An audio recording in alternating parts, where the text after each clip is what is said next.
Avis vascular centre మన దేశంలోనే the best varicose vein hospital. Jayalalitha గారు నమస్కారం స్వప్న. చాలా చాలా మనసుకు తృప్తిగా ఉంది. పరిచయం ఎంత అద్భుతంగా ఉందో, చాలా బాగా చేశారు. నిజంగా మిమ్మల్ని చూసినప్పుడు అలాగే అనిపిస్తుంది. మీ కళ్ళు, మీ నవ్వు చాలా మనసులోంచి ఇలా వస్తుంది. ఎక్కడ నటన ఊరికి ఏదో నవ్వాలి కదా అని ఎప్పుడు అనిపించదండి. ఇందాక మీరు అన్నారు కదా ఈశ్వరేచ్ఛ అని, అది అంతే, అదే నమ్ముతాను. మీ ఇంట్లో కూడా ఒక ఆధ్యాత్మిక శోభ, అది చాలా అన్ని చోట్ల అనిపించదు. ఇలాగా ఒక వైబ్రేషన్ ఉందండి అంటారమ్మా చాలా మంది. ఇంటికి వచ్చిన వాళ్ళు ఇంట్లోకి రాగానే ప్రశాంతత ఉంది. బయట చూస్తే ఏంటి ఇలాంటి ఫ్లాట్లో ఉంటుంది జయలలిత అనుకుంటాము. ఇంట్లోకి రాగానే ఒక దేవాలయంలోకి వచ్చిన అనుభూతి అనేసి అంటారు, అందరు అంటారు. ఆ నిశ్శబ్దం అసలు ధ్యానంలోకి వెళ్ళిపోవాలనిపించింది రాగానే. మీరు ఆధ్యాత్మికంగా కూడా ప్రయాణించారు కదా, అంటే ఇప్పుడు ప్రయాణిస్తున్నాను కూడా. అదే ఎందుకో మనసుకి హాయినిస్తోంది. ఇంకా ఈ ఆర్భాటాలు, ఈ అలంకారాలు, అలాంటి వాటన్నిటికీ దూరం అయ్యాననే చెప్పాలి. ఇంకా కొంచెం ఉంటుందేమో, దాన్ని కూడా దూరం చేయాలి. అది జయలలిత గారు చాలా ధైర్యంగా లైఫ్ని మీరు కొనసాగించారు. మీకు నచ్చినట్టు బతికారు దాదాపుగా. కరెక్టా? అవును, నిజమా? సీతమ్మ ఎవరి మాట వినదని. సీతమ్మ ఎవరి మాట వినదు. పోగొట్టుకున్న, సంపాదించిన ఎన్ని ఒడిదుడుకులు అయినా కూడా స్వయంకృతాపరాధం మీరు అన్నట్టు. నాకు నేను ఎవరిని బ్లేమ్ చేసేందుకు లేదు. మీ అసలు పేరు జయలలితేనా? లలిత. లలిత. మరి జయలలిత అనేది జయ తర్వాత కలిసింది కదా? కలిసిందంటే నాకు ఊహ తెలిసిన తర్వాత నేను చూసిన ఫస్ట్ మూవీ కథానాయకుడు ఎన్టీ రామారావు గారు, జయలలిత గారు. ఆ సినిమా చూసిన తర్వాత 6 సంవత్సరాలప్పుడు నాన్న, అప్పుడు బడులు అనేవారు కదా, స్కూళ్ళు కదా, బడిలోకి జాయిన్ చేయడానికి వెళ్ళినప్పుడు మాస్టర్ గారు ఏంటమ్మా పేరు అన్నప్పుడు నాన్న లలిత అని చెప్పబోతుంటే నేను జయలలిత అని చెప్పేసా. అది యాదృచ్ఛికం, తెలీదు. ఆ సంఘటన ఒకటే గుర్తుంది కానీ ఎందుకు చెప్పానో తెలియదు. జయలలిత అని చెప్పేసా. అప్పటి నుంచి జయలలిత. జయలలిత అనగానే ఆవిడ పవర్ఫుల్ జయలలిత గారే గుర్తొస్తారు. కానీ ఇక్కడ తెలుగునాట మీరు అంటే మీ ఏం చెప్పాలి, వర్చస్సు, ఒక అందం, ఒక గ్రేస్ ఏదైతే ఉందో ఆ జయలలిత గారికి ఈ జయలలిత గారికి పోలిక పెడతారు. మీరు నమ్మచ్చు నమ్మకపోవచ్చు, అతిశయోక్తి అనుకోవచ్చు. మొన్న నేను కేరళ ఒక ఆయుర్వేదం ట్రీట్మెంట్కి వెళ్తే డీటాక్స్కి, అక్కడ వాళ్ళందరూ అన్నారు ఆ జయలలిత మీరు ఒకలాగానే ఉన్నారమ్మా అనేసి. ఫస్ట్ టైం ఆ గ్రూప్ అంతా అన్నారు. జయలలిత గారు, మీరు నాట్య కళాకారునిగా మీ అభ్యాసం మొదలుపెట్టినప్పుడు అప్పుడు మీ మనసులో ఏముండేది? తల్లిదండ్రులు చెప్పి మంచి డాన్సర్ అవ్వాలనుకునేవారా, లేదు అందరిళ్లలో నేర్చుకుందాం? అసలు నా నాట్యాభ్యాసం ఎలాగా మొదలైందంటే అక్కకి నేర్పిస్తున్నారు. అక్కకి నేర్పిస్తున్నప్పుడు నేను చూస్తూ నేను కూడా నేర్చుకుంటాను అని ఏడ్చాను 5 సంవత్సరాలు.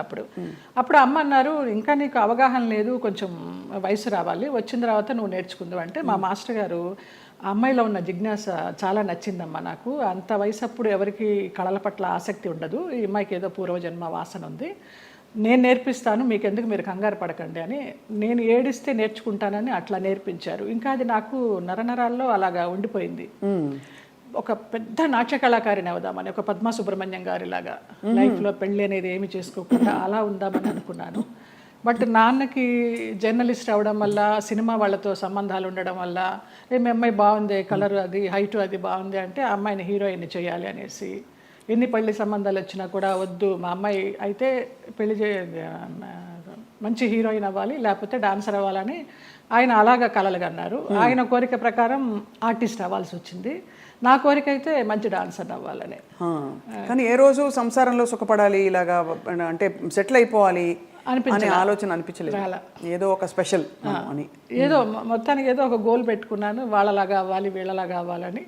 ఏమి అవ్వలేకపోయినాను, నేను నాలాగానే ఉన్నా. మీరు మీలాగా ఉంటూ అన్ని ఎక్స్ప్రెస్ చేసి ఇప్పుడు మీ చక్కగా మంచి టైంలో ఇప్పుడు మీరు అంతఃప్రయాణం అంటారు కదా, ఆ ప్రయాణం కొనసాగిస్తారు. అంతర్ముఖంగా ప్రయాణం చేస్తున్నాను. బాగా చెప్పారు. ఎంతవరకు నేర్చుకున్నారు జయలలిత గారు మీరు నాట్యం? ఆల్మోస్ట్ డిప్లొమా అంతా అయిపోయిందమ్మా. డిప్లొమా అయిన తర్వాత ఏదో ఎంఏకి కట్టాలని అనుకుంటున్నప్పుడు మూవీ వచ్చింది. నాన్న వాళ్ళ ఫ్రెండ్స్ ఈ పోరాటం మార్పు కోసమని. ఇంకా ఆంధ్ర నాట్యం కూడా నేర్చుకోవాలని నటరాజ రామకృష్ణ గారి దగ్గర 1 year పేయింగ్ గెస్ట్గా ఉండి నేర్చుకున్నాను నేను. ఆ టైంలో నాన్న వచ్చి మా ఫ్రెండ్స్ సినిమా తీస్తున్నారు, అందులో హీరోయిన్కి డాన్సర్ అయి ఉండాలి, క్లాసికల్ డాన్సర్, నువ్వు నువ్వు చెయ్యాలి అనేసి అన్నారు. ఇంకా రూమ్లోకి వెళ్ళిపోయి గడిపెట్టేసుకుని ఏడుస్తూ కూర్చున్నాను. నేను డాన్సర్ అవ్వాలనుకుంటే నన్ను సినిమాల్లోకి చేర్చడం ఏంటి, వెళ్ళనని. అప్పుడు నటరాజ రామకృష్ణ గారు, కళాకృష్ణ గారు నచ్చజెప్పి, నాన్న ఫ్రెండ్సే కదా తీస్తున్నది, వెళ్ళు, నచ్చితే చెయ్యి, కంటిన్యూ చెయ్యి ఆఫర్లు వస్తే, లేకపోతే మళ్ళీ డాన్సర్గానే ఉండిపోదు అని నచ్చజెప్పి పంపించారు. ఇంకా వన్స్ ఆ రంగంలోకి వెళ్ళిన తర్వాత మరి నచ్చిందా మీకు సినిమా ఇండస్ట్రీ ఎక్స్పీరియన్స్ అది? మొదట్లో నచ్చలేదనే చెప్పాలి. తర్వాత రాను రాను ఇంకా ఫ్యామిలీ అంతా నా కోసం అని షిఫ్ట్ అయిపోయి వాళ్ళు ఇబ్బందులు పడుతున్నప్పుడు లేదు వీళ్ళందరి కోసమన్నా నేను ఇష్టపడి చేయాలని అలాగా కాంప్రమైజ్ అయిపోయి చేసినవే. చాలామంది నటీమణులు ఈ మధ్య కాలంలో నేను కలుస్తున్న వారు నాకు యాక్చువల్లీ అప్పుడు ఇష్టం లేదు కానీ పరిస్థితుల ప్రభావం, ఆర్థిక పరిస్థితులను కూడా చెప్పారు. మీకు అటువంటి ఇబ్బందులు వచ్చాయి? ఆర్థిక పరిస్థితుల వల్లనే కదా మరి. మేము చాలా మిడిల్ క్లాస్, మరి లోయర్ మిడిల్ క్లాస్ అని చెప్పలేము, అప్పర్ మిడిల్ క్లాస్ అని చెప్పలేము, వయా మీడియా మిడిల్ క్లాస్. నాన్న ఒక ప్రొడ్యూసర్ని నమ్మి మీ అమ్మాయికి హీరోయిన్ ఛాన్స్ ఇస్తామంటే మెడ్రాస్ షిఫ్ట్ అయిపోయారు. షిఫ్ట్ అయిపోయిన తర్వాత ఆ ఛాన్స్ నాకు కొన్ని కారణాల వల్ల రాలేదు. అయ్యో. రానప్పుడు ఇంకేం చేయాలి, ఇంతమందితో వచ్చిన క్యారెక్టర్స్ చేసుకుంటూ పోదామని ఒక గైడెన్స్ లేకుండా, ఒక గాడ్ ఫాదర్ అనేవారు లేకుండా ఏ క్యారెక్టర్ వస్తే ఆ క్యారెక్టర్ చేశా. ఫ్యామిలీ గెట్ ఆన్ అవ్వాలి ఫస్ట్. కానీ నిజానికి మీరు కథానాయికగానే మొదలు పెట్టారు కదా? అవును, ఈ పోరాట మార్పు కోసం కథానాయిక. అవును, బట్ ఆ తర్వాత మీరు అనేది హీరోయిన్ క్యారెక్టర్స్ రాలేదు? ఏమీ రాలేదు. ఆ సినిమా ఏదైతే వస్తుందనుకున్నానో అది పోయింది. ఆ సినిమా టైంలో ఈ పోరాట మార్పు కోసం సినిమా టైంలో సాంగ్స్ కోసం విజయ గార్డెన్స్కి వెళ్ళినప్పుడు ఆ ప్రొడ్యూసర్స్ చూడటము, హీరోయిన్ ఛాన్స్ ఇస్తామనడము, మెయిన్ క్యారెక్టర్ వాళ్ళు ఇవ్వకపోవడం, మెట్రాస్ షిఫ్ట్ చేసి. అదే టైంలో నానా మలయాళం మ్యాగజైన్ వాళ్ళు నన్ను చూసి బాగుంది అమ్మాయి మలయాళానికి హీరోయిన్గా పనికొస్తుంది అనేసి వాళ్ళు నానా మ్యాగజైన్లో ఇంటర్వ్యూ తీసుకోవడము, అలాగా మలయాళం మూవీస్కి వెళ్ళడం జరిగిందనమాట. మలయాళం మూవీస్లో మరి చేస్తూ అంత మంచి ఇండస్ట్రీ కదా మలయాళం ఇండస్ట్రీ, మరి అక్కడ మీకు ఎక్కువ నిలదొక్కుని ఇప్పుడు ఎలా అయితే సూపర్ స్టార్స్ మనకు ఉంటారు అలాంటి అవకాశాలు రాక, లేకపోతే మీరు ఏదొచ్చినా పర్లేదు అని ఒక? అలా కూడా కాదు. మలయాళంలో ఫస్ట్ నేను చేసింది ఉప్పు మూవీ, ముస్లిం సబ్జెక్ట్, తల్లి కూతురు నేనే, జ్యువెల్ రోలు. నాకు దానికి Kerala best actress state award కూడా వచ్చింది. అవును అవును. తర్వాత ఐవిశశి గారు అప్రోచ్ అయ్యారు. అప్రోచ్ అయితే మంచి డైరెక్టర్. అప్పుడు అంటే తెలియదు మనకి ఎలా ఉంటుంది, ఊరికే అవుట్లైన్ చెప్తారు కానివ్వండి, మంచి గ్లామర్ రోలు, కమల్ హాసన్ గారి పక్కన అనేసరికి చాలా ఆనందంగా ఉంటాం కదా. ఫస్ట్లోనే కమల్ హాసన్ గారి పక్కన ఉలగ నాయగన్ ఆయన పక్కన వచ్చింది అని. ఆ ముగ్గురు హీరోయిన్లు శోభన, గీత, నువ్వు అని చెప్పారు. ఓకే అనేసి ఒప్పేసుకున్నాను. అది కట్ చేస్తే విలన్ వైఫ్ వ్యాంపిష్. దాని తర్వాత రామానాయుడు గారు ఇంద్రుడు చంద్రుడిలో కమల్ హాసన్ గారి సెక్రటరీగా ఎవరు బాగుంటారంటే కమల్ హాసన్ గారు నన్ను రికమెండ్ చేశారు. ఆ అమ్మాయి ఎవరో చేసింది జయలలిత, చాలా బాగుంది, ఆ అమ్మాయిని పెట్టండి అని. అలాగే ఇంద్రుడు చంద్రుడిలో కూడా ఒక టైప్ ఆఫ్ వ్యాంప్. అలా అలా కంటిన్యూ అయిపోయినాయి. కానీ శృతిలయల్లో ఒక పాంచాలి క్యారెక్టర్ కానీ, రాజశేఖర్ని మాయ చేసి అతని చేత ప్రోగ్రామ్స్ ఇప్పించి కమిషన్లు అవి తీసుకుని ఆ టచ్ ఉన్నవే వచ్చినాయి అన్నీ నాకు. ఒకలా చూస్తే దానికి ఒక ప్రత్యేక స్థానం ఉంది, అదేం తక్కువని కాదు. కానీ కాదు, అప్పట్లో కాలంలో ఎల్ విజయలక్ష్మి గారు వాళ్ళు ఎంత బాగా చేసేవారు అది. కానీ అది స్వర్ణయుగం, దానికి తగ్గట్టుగా వాళ్ళు అంత ఎలివేట్ అయ్యారు. ఇంకా కొంచెం కొంచెం రాను రాను వెండి యుగాలు, ఈ రాగి యుగాలు ఇవన్నీ వచ్చేసరికి అప్పుడు వాళ్ళు డాన్సర్స్ చేసిన, వ్యాంప్ చేసిన, హీరోయిన్స్ చేశారు, అన్నీ చేశారు. ఆ డైరెక్టర్స్ అంత క్రియేటివిటీ ఉన్న డైరెక్టర్స్ ఇప్పుడు వాళ్ళు కాదని చెప్పడం లేదు.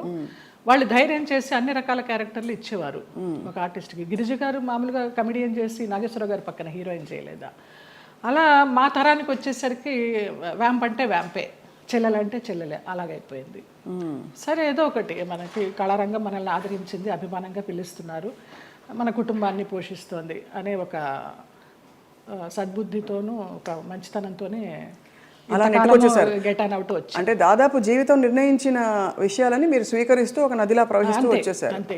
అది కొంచెం మెచ్యూరిటీ వచ్చిన తర్వాత ఇంకా ఇది కర్మ సిద్ధాంతాన్ని నమ్మడం అలవాటు చేసుకున్న తర్వాత మనకి ఏది ప్రాప్తమో అదే, ఏది రావాలో అదే వస్తుంది, ఎప్పుడు రావాలో అప్పుడే వస్తుంది అన్న తర్వాత మనసుకి చాలా ప్రశాంతంగా హాయిగా ఉంది. ఇంత అందమైన జయలలిత గారు అప్పుడు ఒక అమ్మాయి, అఫ్కోర్స్ నాన్నగారికి పరిచయాలు ఉన్నప్పటికీ కూడా ప్రతి చోటికి నాన్నగారు రాలేరు కదా, మీ రక్షణ మీరు ఎలా చేసుకున్నారు? చుట్టూ ఉంటే మగ ప్రపంచం, అండ్ మగ ప్రపంచం వచ్చి మిమ్మల్ని పలకరించలేదు, ట్రై చేయలేదంటే ఎవరు నమ్మరు. అవును అవును, అంటే అది జగమెరిగిన సత్యం. అలా అని వాళ్ళని ఏం అండలేదు. బట్ ఈ ప్రపంచంలో ఎలా మీరు మిమ్మల్ని మీరు కాపాడుకున్నారు? కాపాడుకున్నాను అంటే కాపాడుకోలేదనే చెప్పాలి. కాపాడుకోలేదు, ఎందుకు అబద్ధం చెప్పడం. పరిస్థితులకు అనుగుణంగా వెళ్ళాను, అందువల్ల నేను పెద్ద ఇబ్బందులు ఏమీ ఎదుర్కోలేదు. కొంచెం ఫ్రెండ్లీగానే మూవ్ అవుతూ, నవ్వేస్తూ. అది వరకు ల్యాండ్ లైన్లు ఉండేవి, ఫోన్లు, ల్యాండ్ లైన్ తీసి పక్కన పెట్టేసేవాళ్ళం అవుట్డోర్ వెళ్తే, తలుపులు కొట్టేవారు. ఒక ఆర్టిస్ట్ అయితే నువ్వు తలుపు తీస్తావా లేకపోతే నేను ఇక్కడ ఊరేసుకొని చచ్చిపోనా అని అడిగాడు. పెద్ద ఆర్టిస్టా? పెద్ద ఆర్టిస్టే ఒక కాలంలో. అంటే ఎందుకు అడుగుతున్నానంటేనండి, మరి అది వాళ్ళు ఒక బంధం కోరుకున్నారా మీతో, లేక కేవలం బంధం లేదు, ఏం లేదు, బాగుండేదాన్ని, యంగ్లో ఉన్నాను, మంచి పర్సనాలిటీ, వ్యాంప్ క్యారెక్టర్లు వేస్తున్నాను, కూడా అదే అయి ఉండొచ్చు అనే ఒక అపోహ. ఎలా తప్పించుకున్నారు? కొన్ని తప్పించుకున్నాను, కొన్ని తప్పించుకోలేకపోయాను. తప్పలేదు. అంటే మీరు నిర్ణయం తీసుకుని ఎవరైనా ఒక నిర్ణయం తీసుకుని ఇలా ఉండాలని ఉంటే అది వాళ్ళ ఇష్టం, అది కానీ అయిష్టంగా బలవంతంగా గనక ఏ పరిస్థితిలోకి వెళ్ళినా కూడా అది బడి కావచ్చు, ఇంకోటి కావచ్చు, ఇటువంటి ఒక చాలా కష్టం కదండి. ఒకసారి అలాగే ఒక డైరెక్టర్ని రిజెక్ట్ చేశాను అనేసి అతను ఆ క్యారెక్టర్ కట్ చేసి పంపించేశారు. పర్లేదు అనుకున్నాను. అలా కూడా జరిగిన సందర్భాలు. ఆ రోజుల్లో ఎలా ఉండేది జయలలిత గారు మీకు? అంటే మనసులో ఇలా జరుగుతోందని ముందే తెలుసా? వాళ్ళు తలుపులు కొట్టేటప్పుడు భయం వేసేదా, లేకపోతే తెలుసు ఎలా తప్పించుకోవాలనే ఆలోచన తప్పించి ఆ భయాలు అవేమీ లేవు. తలుపులు బద్దలు కట్టలేరు. మన్నాడు ఏమన్నా అడిగినప్పుడు ఏదో దాటేస్తాం, ఏదో ఒక రీజన్ చెప్తాం. అవునా నిద్ర పట్టేసింది, ఫోన్ వినిపించలేదనో, తలుపు చప్పుడు వినిపించలేదనో, ఇలాగే మేనేజ్ చేసుకుంటూ కొన్ని తప్పించుకుంటూ, కొన్ని తప్పించుకోలేక, కొన్ని తప్పనిసరిగా. కష్టం, చాలా కష్టం. అయితే కష్టమని అనుకోలేదు. అంటే ఒకసారి పోయినా 100 సార్లు పోయినా పోయింది అంతే. ఇక మనకేం అది ఫీలింగ్ ఉండదు. అంటే కరెక్టేలేండి మీరు అన్నట్టు. అంటే ఆ టైంకి మీరు ప్రాక్టికల్గా సమాధాన పడిపోయారు అంతే దానికి. అంతే. ఒకటే ఎయిమ్, నా వాళ్ళు బాగుండాలి. ఎలాగో వచ్చాను, నేను చెడిపోతే చెడిపోయాను, నా వాళ్ళు బాగుండాలి, అంతే. ఆ మంచి మనసుతోనే వచ్చాను కాబట్టి ఇప్పటికీ నన్ను భగవంతుడు ఈ రకంగా చూస్తున్నాడు 40 years ఇండస్ట్రీలో అని ఒక నమ్మకం. ఇప్పుడు అందరూ బాగున్నారు.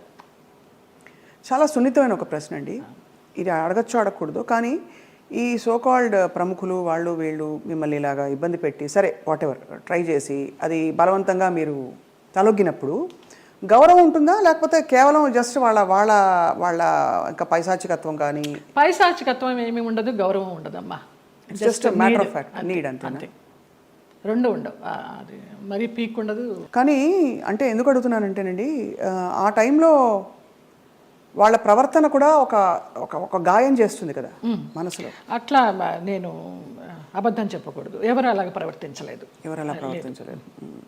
పైశాచికము లేదు, ప్రేమ లేదు. ప్రేమ అసలు ఉండదు. ఒప్పుకొని వెళ్ళాము, అంతవరకు. వాళ్ళ నీడ్ అయిపోయింది, వచ్చాము. తర్వాత ఎలా ఉండేవారు వీళ్ళందరూ? బాగానే ఉండేది మామూలుగా. షార్ట్ అంటే షార్టే, అంతే.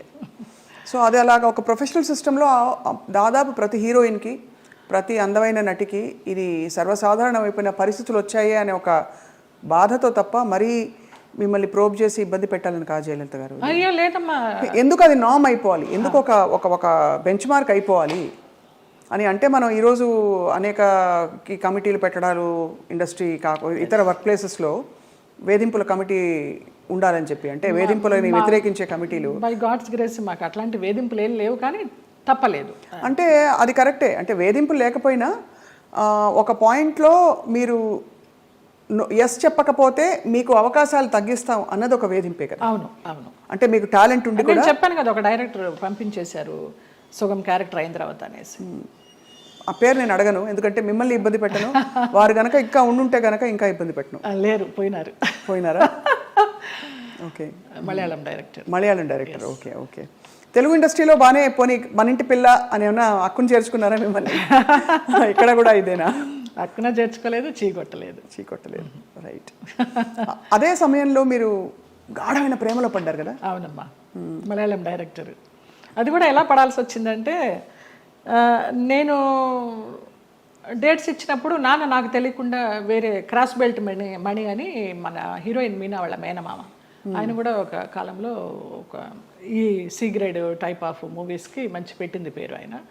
నేను చేసే సినిమాలు కూడా సి గ్రేడ్ సినిమాలే అప్పుడు, బీసీ గ్రేడ్. మీరు అంత ఓపెన్ గా సీక్రెట్ సినిమాలు చేశానని చెప్తున్నారు కదా, అది ముచ్చటేసం చూసి ఎంత నిజాయితీగా చెప్తున్నారని చెప్పండి మ్యామ్. ఆ టైంలో నాన్న వాళ్ళకి ఇచ్చారు, నేను వీళ్ళకి ఇచ్చాను. అప్పుడు ఆ లొకేషన్కి వచ్చి ఆయన రౌడీయిజం చేయపోయినారు, క్రాస్ బెల్ట్ మని. అప్పుడు నేను భయపడి ఏడుస్తుంటే నన్ను ఒక రూమ్లో ఉంచి నీకెందుకు, నేను ఉన్నాను కదా, నేను సమాధానం చెప్పి పంపిస్తాను, వాళ్ళు మాకు చుట్టాలి అన్నట్టుగా అలాగే పంపించేసరికి అబ్బా నా లైఫ్ని సేవ్ చేసి అతను దొరికాడు అన్నట్టుగా బ్లైండ్గా పడిపోయిన ప్రేమలో. ఆ తర్వాత బ్రహ్మానందం గారి డైలాగ్ లాగా ప్రేమించింది తర్వాత ప్రేమించాల్సి వచ్చింది అన్నట్టుగా కొంచెం కొంచెం తెలుస్తుంది అతని గురించి 7 ఇయర్స్లో. అయినా కూడా ఏదో మొహమాటం లాగా కమిట్ అయిపోయినాం అన్నట్టు కదా అన్నట్టుగా చేస్తూ వచ్చాను. అందరూ చెప్తూ వచ్చారు పెద్ద జెన్యూన్ కాదు, చూసుకో అనేసి. ఇక లాస్ట్గా అతను కూడా బ్లడ్తో లెటర్స్ రాసేసి ఒక మన ఇప్పుడు ఆ హాట్ డ్రింక్స్ అవి తాగుతారు కదా, మన విస్కీ తాగే ఒక బాటిల్ లాంటి దానిలో, అది విస్కీనో మరి బ్రాందీనో తెలియదు, అందులో పాయిజన్ పోసుకుని తాగుతాను, ఇంటి ముందరకు వచ్చేసి చచ్చిపోతానని అంటే ఇంకా అందరికీ ఇంట్లో వాళ్ళకి ఇష్టం లేకుండానే బలవంతంగా నేనే నగలు కొనుక్కొని నేనే పెళ్లి బట్టలు కొనుక్కొని, జయకృష్ణ గారు కొనిచ్చారు పెళ్లి బట్టలు. అలాగా కేరళ వెళ్ళిపోయి చూడటానికరమ్మ కొచ్చిన్లో, చాలా మహిమగల అమ్మవారు, అక్కడ మ్యారేజ్ చేసుకున్నాం. అప్పుడు ఇంట్లో వాళ్ళందరూ ఇంకా నామకే వస్తే వచ్చి అక్షంతలు వేసి భోజనం చేసేసి వెళ్ళిపోయారు. ఆయన కాపురానికి పంపించడానికి ఎవరు నాకు కూడా ఉండడం కానీ ఏమీ లేదు. నా అంతటి నేనే చేసుకుని నా అంతటి నేనే వెళ్ళి నా అంతటి నేనే వచ్చా బ్యాక్ టు పెవిలియన్. ఆ టైంలో జయలలిత గారు ఆయనకి మళ్ళీ అంటే ఆయనకి మొదటి పెళ్ళే కదా, ఆయనకి ఇద్దరికి అంటే మీకు కాలేదు, వివాహం కాలేదు, బట్ ఆయనకు కూడా ఏమి. అవును. బట్ ఏ ఇబ్బందులు వచ్చాయి మీ ఇద్దరు మధ్య? డబ్బు, వాళ్ళకి అప్పులు ఎక్కువైపోయినాయి, చాలా విపరీతమైన లావిష్నెస్ వాళ్ళకి. నేను మంచి 3 షిఫ్ట్ చేస్తూ ఉన్నాను ఆ టైంలో. నా నగలన్నీ అమ్మేసుకున్నారో తాకట్టు పెట్టుకున్నారో తెలియదు. సినిమాలకు వచ్చిన డబ్బంతా కూడా వాళ్ళే తీసుకునేవాళ్ళు, అమ్మ నాన్నకి ఇవ్వద్దనేవారు. అమ్మ నాన్న భయపడి పవర్ ఆఫ్ అటర్నిటీ రాయించుకొని నీకు బిడ్డలు పుట్టిన తర్వాత నేను నీ ఆస్తి నీకు ఇస్తామంటే, ఆ పవర్ ఆఫ్ అటర్నిటీ ఎక్కడికి వెళ్ళి సైన్ చేసావు, అది క్యాన్సిల్ చెయ్యి, బిడ్డను కానీ అంటే అతనికి తెలియకుండా నేను లేడీ డాక్టర్ దగ్గరికి వెళ్ళి నాకు బిడ్డలు వద్దు, ఒక 6 months నేను కొంచెం జాగ్రత్తగా ఉండాలనుకుంటున్నానని అతనికి తెలియకుండా నేను లేడీ డాక్టర్ దగ్గరికి వెళ్ళి ఆ పిల్స్ తీసుకొని వేసుకుంటూ ఆ బిడ్డలు రాకుండా జాగ్రత్త పడ్డా. ఇక ఆ తర్వాత 3 monthsకి గొడవలు, 6 months నుంచి కొట్టుళ్ళు, యాసిడ్లు పోస్తాను అనడాలు, గదిలో బంధించడాలు, ఇవన్నీ అయిన తర్వాత ఏడుస్తూ పడుకుని ఉంటే అతను నన్ను చంపడానికి అంబాసిడర్ కారులో తీసుకెళ్తున్నాడు. మా ఆయన ఎవరైతే ఉన్నారో ఎక్స్ హస్బెండ్, నిలువెత్తు బాబా. ఫస్ట్ టైం నేను కాషాయ వస్త్రాల్లో అంబాసిడర్ కారు ఇలా ఆపి నేను కూర్చున్న వైపు డోర్ తీసి నన్ను గబగబగా లాక్కెళ్ళారు. ఆ మన్నాడు పరుచూరు గోపాలకృష్ణ గారు, చలపతిరావు గారు వీళ్ళంతా మన విరుగంబాకం పోలీస్ స్టేషన్కి ఫోన్ చేసి ఇలాగ మా అమ్మాయి అపాయకరమైన పరిస్థితిలో ఉంది, మీరు వెళ్ళి ఆ అమ్మాయిని బయటికి తీసుకురావాలని చెప్పి అలా ఇంటికి తీసుకొచ్చారు నన్ను. ఆ బాబా సంఘటన అలా జరగడం, ఇక్కడ పరుచూరు గోపాలకృష్ణ గారు, చలపతిరావు గారు ఇలా సహకరించడం అంత యాదృచ్ఛికం.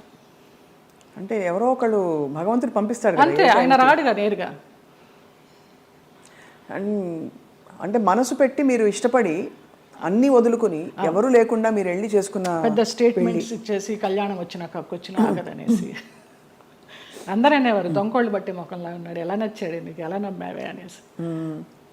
అంటే మీకు ఆ టైంలో మీరు గాయపడిన మీకు అదే ఆయనే రక్షణ ఇచ్చాడు. ఎందుకంటే అంత ముందందరూ వచ్చిన వాళ్ళందరూ మీతో మిస్బిహేవ్ చేసిన వాళ్ళు, మీకు ఇబ్బంది పెట్టి మిమ్మల్ని ఏదో ఒకటి రాబట్టారు. సో ఇతను ఏదో ఇస్తారనుకుని మీరు తప్పలేదండి. అంటే నమ్మకపోతే జీవితం ఎందుకండి? ఇంపార్టెంట్ విషయం, మీరు నమ్మి దెబ్బ తగిలినా కూడా ఆ గాయం ఎక్కువ ఇది కాకుండా భగవంతుడు వచ్చి మిమ్మల్ని కాపాడు. నిజంగా తర్వాత అతను రమ్యకృష్ణతో నీలాంబరి సినిమా చేశాడు కన్నడలో. ఇంకేదో మూవీ చేస్తున్నప్పుడు యాక్సిడెంట్ అయ్యి పడిపోతే ఈ నడుము దగ్గర నుంచి చచ్చిపడిపోతే నాకు మళ్ళీ అతను లైన్లోకి వస్తే నేను నెలకి మెడిసిన్స్కి 5,000 రూపాయలు పంపించేదాన్ని అతనికి. జాలి అవసరమా ఏమో తెలీదు, ఇంకా రుణానుబంధం ఉందనుకుంటా అనేసి. చాలా సంవత్సరాలకి అది. ఒక పాప పుట్టింది అతనికి, వేరే పెళ్లి చేసుకుని. ఆ పాపకి ఇప్పుడు లేదు, నేను చాలా ఒక 4-5 years అయిపోయింది టచ్ లేకుండా. 13 సంవత్సరాలు ఎప్పుడో దాని పుట్టినరోజు అని అది ఇది అంటే ఇక్కడి నుంచి ఏమైనా పంపించేదాన్ని. ఆ పిల్ల అడిగేదంట ఎవరు పంపించారు నాన్న అని. బాబా పంపించారమ్మా అనేవాడంట. బాబాగారు భక్తులా మీరు మొదటి నుంచి? నాకు రమాప్రభమ్మ పరిచయం చేసింది బాబా గారిని ధవళేశ్వరంలో, నల్లబాబా. స్వతంత్ర భారతం అని మన నారాయణమూర్తి గారి సినిమాకి వెళ్ళినప్పుడు ఎందుకో గ్యాప్ వచ్చింది, నీకు ఒక బాబాని చూపిస్తారా అనేసి తీసుకెళ్ళారు ధవళేశ్వరం. అప్పుడు చూడడమే, ఆవిడే పరిచయం చేసింది. తర్వాత ఈ పెళ్ళి విడిపోతాను అన్నప్పుడు ఈ ఇన్సిడెంట్. తర్వాత ఇంటికి వచ్చి వారం రోజులు తర్వాత పడుకుని ఏడుస్తుంటే ఏంటి ఇలాగైపోయింది, బాగుంటాను అనుకున్నాను పెళ్లి చేసుకుని అని ఏడుస్తున్నప్పుడు ధవళ వస్త్రాల్లో నేను ఇలా పడుకుని ఏడుస్తుంటే నా పక్కన కూర్చుని ఆయన ఈ మడికాలు వేసుకొని ఇలాగా చేయి పెడితే నాకు కరెంట్ షాక్ కొట్టినట్టు అయిపోయింది. ఏం పర్లేదు నేను ఉన్నాను ఏడవకనేసి. ఆ 2 సార్లే కనిపించారు. తర్వాత 4 హారతులు చేసేదాన్ని ఇంట్లో, ఇంకెప్పుడు కనిపించలేదు నాకు ఆయన. కానీ మీరు చెప్పే ఈ సంఘటనలు ఊహించుకుంటే కూడా అంటే ఇంకా ఏమనాలో మాటలు రావట్లేదు.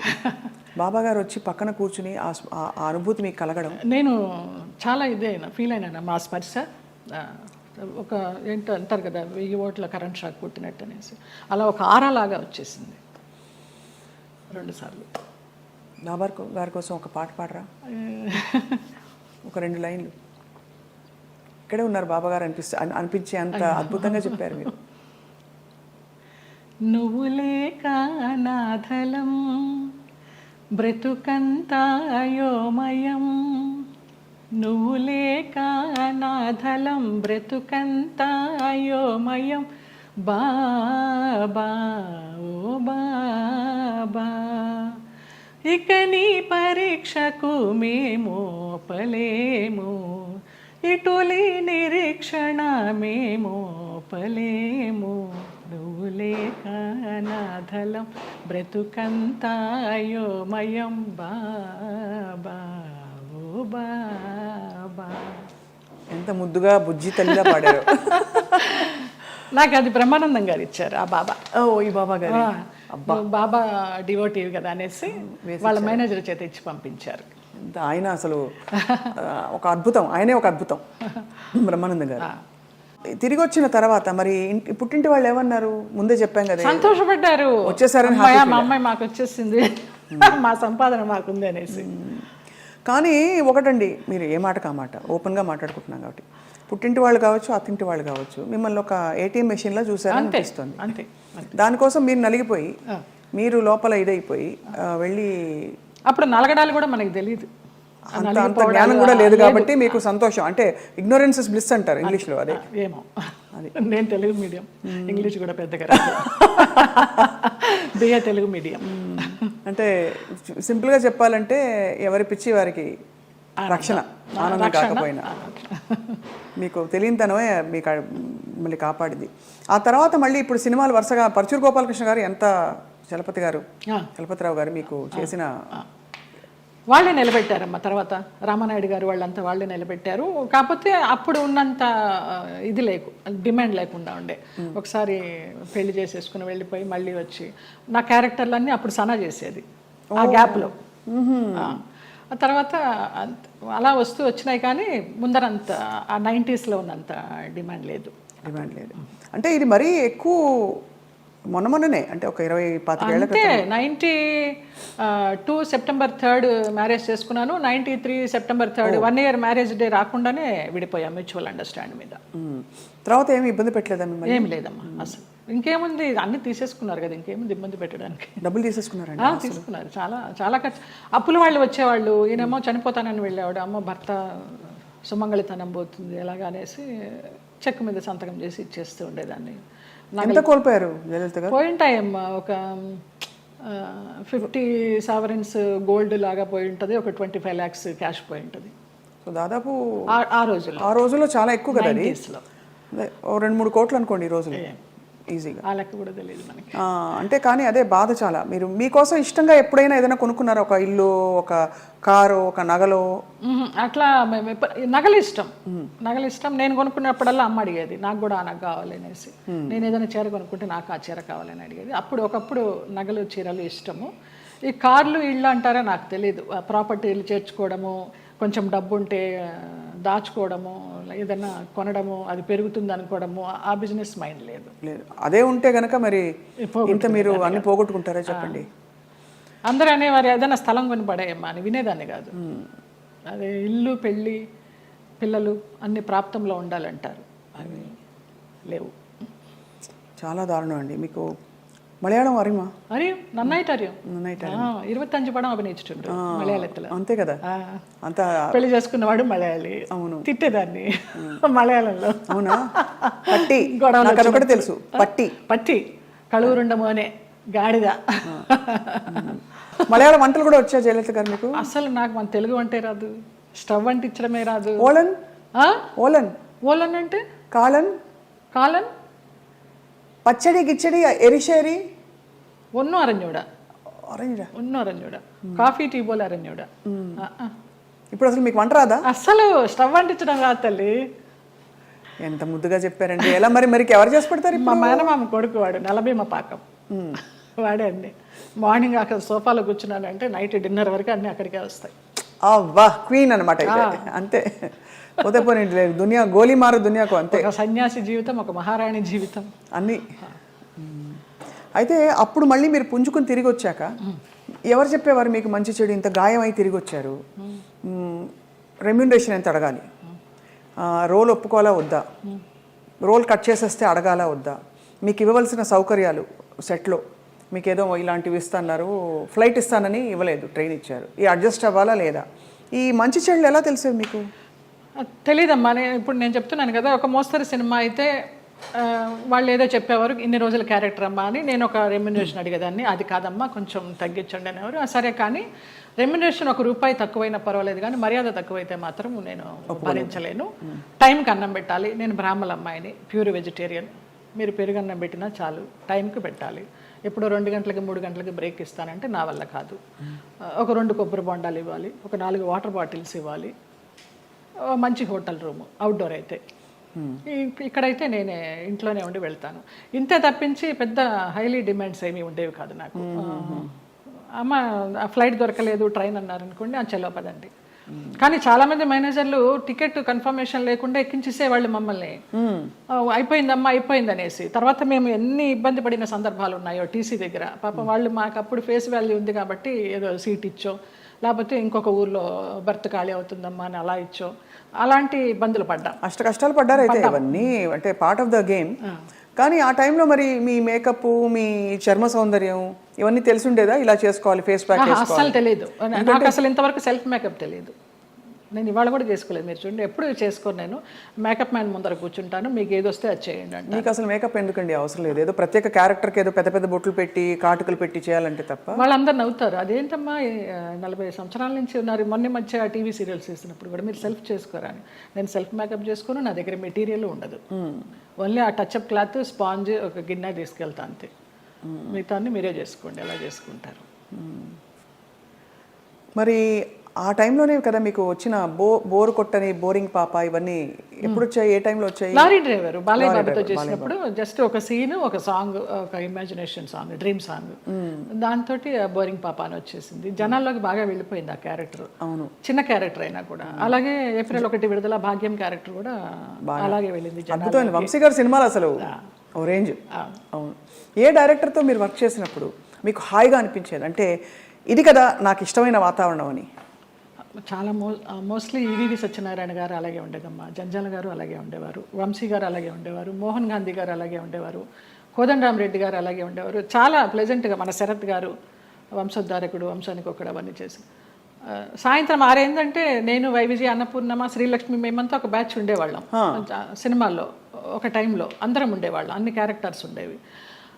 ప్యాకప్ ఎప్పుడు అంటే ఆ శరత్ గారు విసుకొని దుబ్బేయండి అనేవారు. రేపు చేసుకుంటాలి, మీ క్లోజులు వెళ్ళిపోండి అనేసి. అలాగా రాఘవేంద్రరావు గారి దగ్గర, అందరి దగ్గర ఒక్కొక్క డైరెక్టర్ ఒక్కొక్క గురువు అంతే. ఎవరి దగ్గర ఏం నేర్చుకోవాలి, ఒక డిసిప్లినా, ఒక సిస్టమేటిక్గా, ఒక యాక్టింగ్గా. బాపు గారిని సార్ ఎలా చేయమంటారు, మీరు చేయండి అమ్మా, నాకు కనుక అది సరిపోలేదనుకుంటే నేను చెప్తాను, నేను ఇంప్రూవ్ చేస్తాను, లేకపోతే మీరు చేసిందే చాలు నాకు అంటారు. మహానుభావుడు చెప్పారండి. విశ్వనాథ్ గారు అయితే అన్నీ చేసి చూపిస్తారు. విశ్వనాథ్ గారితో చేసిన సినిమాలు నేను శృతిలయలు, స్వయం కృషి లాస్ట్లో, చిరంజీవి గారికి చరణ్ రాజ్కి ఫైట్ అప్పుడు స్వయం కృషిలో మంచి వెన్నెల ఇప్పుడు మగువ మనకు పంచబాణుని కేళి బాగుగా గూడుండ మగువా మగువా ఆ సాంగ్. బట్ మంచి సాంగ్. శేషు మాస్టర్ గారు కొరియోగ్రాఫరు. చిరంజీవి గారు ఫైట్ చూస్తారు కానీ జయలలిత సాంగ్ ఎవరు చూస్తారు అక్కడ? అలాగా ఆ క్లాసికల్ సాంగ్ అలాగ అయిపోయింది అనమాట. స్వరాభిషేకం శ్రీకాంత్ గారు ఆయన అన్నదమ్ములుగా చేసింది, అది చేశాను ఏవిఎస్ గారి భార్యగా. మంచి క్యారెక్టర్స్ పడ్డాయి యాక్చువల్లీ, గుర్తుండిపోయే క్యారెక్టర్స్. జంజాల గారిది చంటబ్బాయి, విచిత్ర ప్రేమ, పెళ్లి గోల, ఓహనా పెళ్ళంట. కానీ ఆ వ్యాంప్ క్యారెక్టర్ డాన్సులు కానీ వచ్చినప్పుడు మీకు ఇష్టం లేని బట్టలు వేసుకున్నారు ఎప్పుడు? అన్ని పొట్టి పొట్టి బట్టలు వేసేసుకుని నుంచునే వాళ్ళము. మేకప్ మ్యాన్లు స్టాకిన్స్ ఉండేవి కదా అప్పుడు మాకు, మొత్తం గోడకి సున్నం కొట్టినట్టే కొట్టేవారు. ఇలా ఉన్నా కూడా కొంచెం ఎక్కడెక్కడ ప్యాచెస్ ఉన్నాయో, మోకాలు అవి ప్యాచెస్ ఉన్నాయని మొత్తం పెయింట్ కూడా అలా నుంచునే వాళ్ళం బొమ్మలాగా. ఏం కలిగేది కాదు, అలవాటైపోయింది. నేను ఆ డ్రెస్ వేసుకొని కూర్చున్నా కూడా మా అసిస్టెంట్ తీసుకొచ్చి టవల్ కప్పేవాడు. వచ్చి తీసిపారే, ఇది కప్పుకున్న దగ్గర నుంచి వాళ్ళకి ఆత్రం ఏముంది లోపల అని. ఇది మూసినంత వరకే కదా ఆత్రం, ఇది తెరుచుకుంటే ఏముంది, తీసి పడేసేదాన్ని. మళ్ళీ షార్ట్కి తీయాలి, అప్పుడు విచిత్రంగా చూస్తూ ఉంటారు. మనకి షార్ట్ కాన్సన్ట్రేషన్ ఉండదు. ఇప్పటి నుంచి ఇలాగే కూర్చుంటా.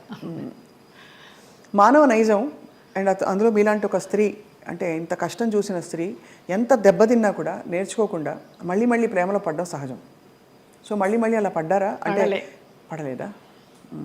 భగవంతుడు నన్ను రక్షించాడు. కానీ ట్రై చేసి ఉంటారు కదా చాలా మంది, అంటే ప్రేమలో పడ్డానికి ఎవరు ట్రై చేయలేదమ్మా. అదేదా ఉంచుకుంటామని, మళ్ళీ రెండో పెళ్లి చేసుకుంటామని. నాకు ఇంట్రెస్ట్ లేదు, నాకు భయం. ఒక పెళ్ళి చాలు, అయిపోయింది దాంతో ఎక్స్పీరియన్స్. చాలా మంది కాంప్రమైజ్ అయిపోతారు కదా, ఏదో ఒక తోడు, ఏం లేని చోట ఒక తోడు ఉంటుందని. అలా అనిపించలా. అన్నపూర్ణమ్మ వాళ్ళందరూ కూడా అనేవారు, కనీసం పెళ్లి చేసుకోకపోతే ఎవరన్నా బిడ్డనన్నా పెంచుకో, నీకు వయసు అయినప్పుడు ఆసరాగా ఉంటారని. అక్క పిల్లలు అన్న పిల్లలు అందరూ ఉన్నారు, చాలే. అది కూడా అనిపించలే. నాకు ఒక బిడ్డ, నాకు ఒక సంసారం, మళ్ళీ పెళ్ళి, మళ్ళీ ప్రేమ, చాలు ఒకటి. అమ్మ బాబోయ్, అవును, ఎంత గాయం అయింటుందో మీకు అర్థమవుతుంది. మీరు నేర్చుకోవడం గొప్ప విషయం. గాయం ఎంతైందో తెలియదు కానీ దాని మీదకి వెళ్ళాల, డైవర్ట్ అవ్వాల నేను. బట్ ఏదో ఒక ఏంటి లైఫ్ అనుకుంటే ఏమొచ్చేది మీకు ఆన్సర్? ఇప్పుడు ఫర్ ఎగ్జాంపుల్ పొద్దున్న లేస్తే మేకప్ వేసుకుని సెట్లో ఉండి వాళ్ళకి కావాల్సినట్టు రోజంతా ఉన్నప్పుడు మనకు కావాల్సినట్టు మనం ఉండే టైం ఉండాలని అందరికీ అనిపిస్తుంది. అలా ఉంటుంది కదా, ఏదో ఒక మంచి ఫ్రెండ్స్ ఉన్నారా మీకు? అట్లా కూడా ఎవరు లేరు. ఇప్పుడు రాగిణి, రక్ష, లతాశ్రీ వాళ్ళందరూ సోకాళ్ళు వాళ్ళందరూ ఎప్పుడైనా మీ మధ్య ఎప్పుడు ఈర్ష్యలు, కాంపిటీషన్లు ఏమీ లేవా? ఎప్పుడు లేదు. ఈ చీర నువ్వు తీసుకో, నువ్వు కట్టుకో, ఎలాంటి ఫ్రెండ్స్? ఎన్నో అలాంటివి ఎన్నో. నేను రాగిణికి ఎన్ని ఇస్తాను చీరల నగలు, పాపం పాడైపోయినవి కూడా అది మళ్ళీ రిపేర్ చేసుకుని, అక్క నువ్వు ఇచ్చింది చూడు ఎంత బాగుందో, కట్టుకున్నానంటది.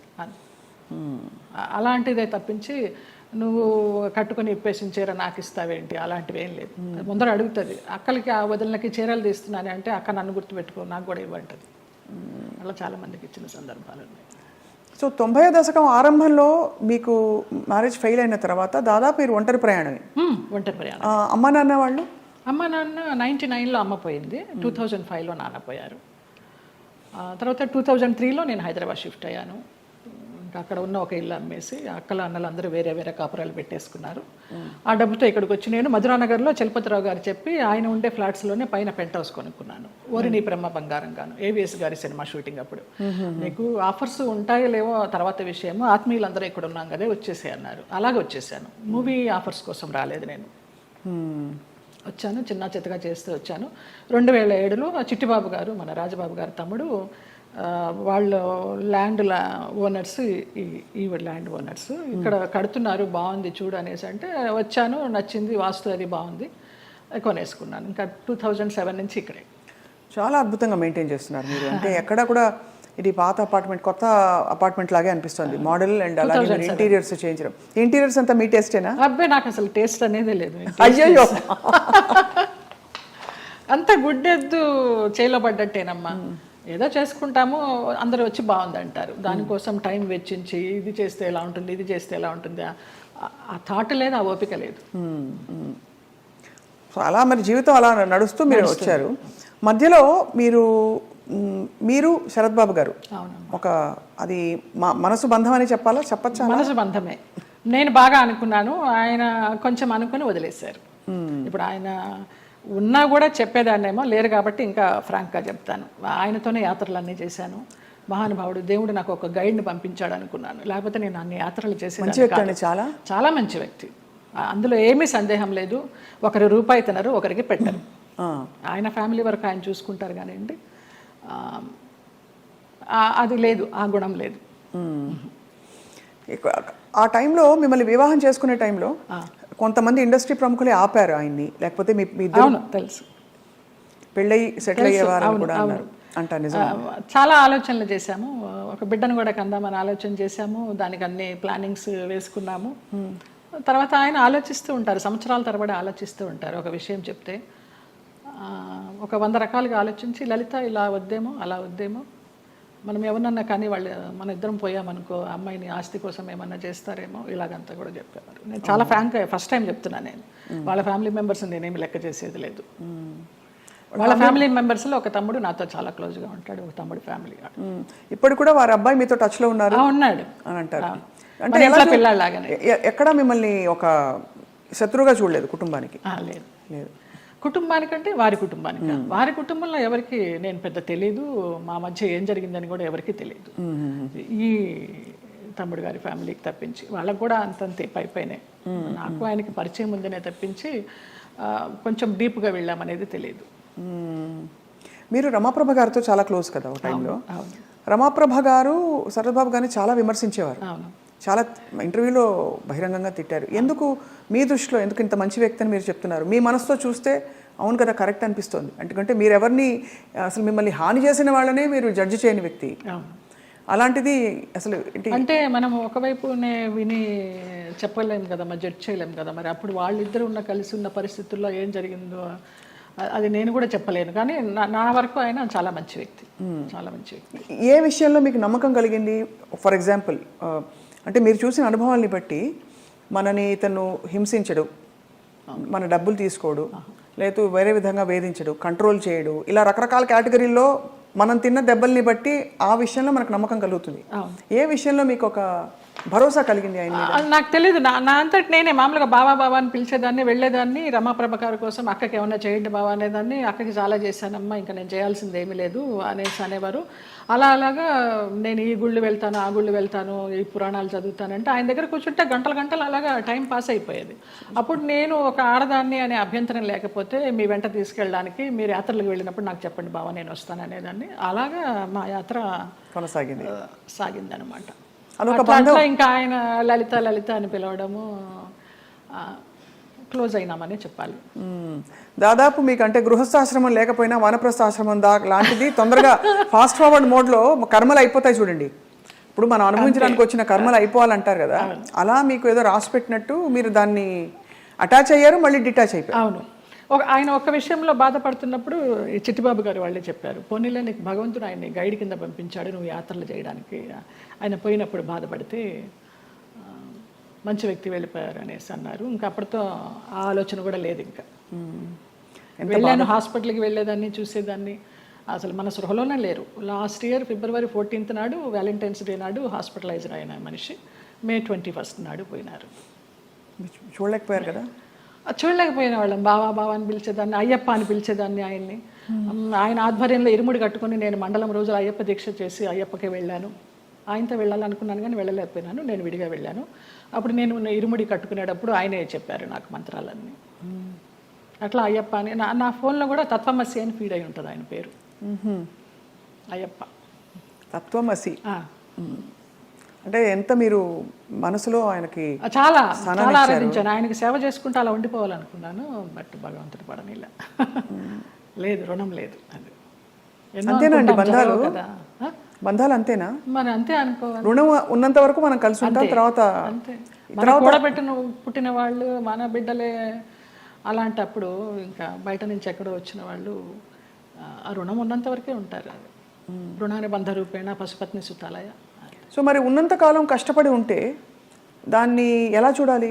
రుణం ఉంది కాబట్టి నాకు కష్టాలు పెట్టాడు, కష్టాలు పడదాం అనుకోవాలా? లేకపోతే అంతే పడాలి. కష్టాలని భరించే శక్తిని ఇవ్వమని కోరుకుంటా నేను. నువ్వు కష్టాలను ఇచ్చావు, భరించే శక్తి నువ్వు, అదే కోరుకుంటా ఎప్పుడు.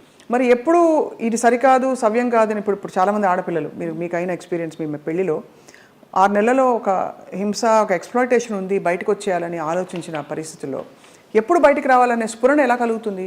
బికాజ్ భరిస్తాం, సర్దుకుంటాయన్న హోప్ ఉంటుంది. ఆ స్ఫురణ ఏం చెప్పిన మాట వినాలని మీ గైడెన్స్ అడుగుతున్నాం. మీరు డైరెక్ట్గా పడ్డ వ్యక్తి కాబట్టి మీకు అర్థమైంది కదా ప్రశ్న. అది మన రాతలో ఉంటుంది, ఏదో అదృశ్యవాణి చెప్తుంది మనకి, భరించావు చాలు, ఇంకా ఇది చెయ్యి అని గైడెన్స్ వచ్చేస్తుంది అని. నాకు బ్లైండ్గా వెళ్తాను నేను అంతే. అంతే, అంత డీప్గా వెళ్ళి నాలెడ్జబుల్గా చెప్పాలంటే నాకు తెలియదు, కానీ అనిపిస్తుంది, మనకే అనిపిస్తుంది ఇంకా ఆ టైం అయిపోతుందని అనిపించినప్పుడు అది ఆటోమేటిక్గా వస్తుందని నేను అనుకుంటున్నాను. ఎంత ఇవాల్వ్ అయ్యారు మీరు స్పిరిచువల్గా, ఎన్ని కష్టాలు పడినా కూడా ఎంత పరిణితి తెచ్చుకున్నారు మీరు అంటే జీవిత ప్రయాణంలో. నేను కేరళ డీటాక్స్కి వెళ్ళినప్పుడు కూడా 14 days ఒంటరిగా ఉన్నాను. అప్పుడు నా లైఫ్ స్టైల్ మారిపోయిందమ్మా, మైండ్ సెట్ కానీ లైఫ్ స్టైల్ కానీ. ఎంత భయస్తురాల్లో నేను, చిన్న విషయానికి భయపడిపోతే, ఎక్కడన్నా నొప్పి వస్తే, ఇక్కడ నొప్పి వస్తే బ్రెస్ట్ క్యాన్సర్ ఏమో, ఇక్కడ నొప్పి వస్తే అపెండిసైటిస్ ఏమో అని అస్సలు లేదు. ముక్తినాథ్ నడిచి దిగాను -degreesలో మొన్న. అవునా? మొన్న రీసెంట్గా 4 days అవ్వలేదు. ఆ ముక్తినాథ్ ఒక ఇన్సిడెంట్ చెప్పాలి స్వప్న. ఒక ఆవిడ కటక్ నుంచి వచ్చారు, జ్యోత్స్నారావు అనేసి, ఒరిస్సా ఆవిడ కాదులే, ఒరిస్సాలో జాబ్ చేసేవారు, కాకినాడ ఆవిడ, బ్రాహ్మణ ఆవిడ. ఎవరు లేరు, నానే వాళ్ళు ఎవరు లేరు, తోడబుట్టిన అన్నదమ్ములు కానీ అక్క చెల్లెళ్ళు కానీ సంసారం కానీ పిల్లలు కానీ ఎవ్వరు లేరు. ఆవిడ బ్రహ్మచారిణి.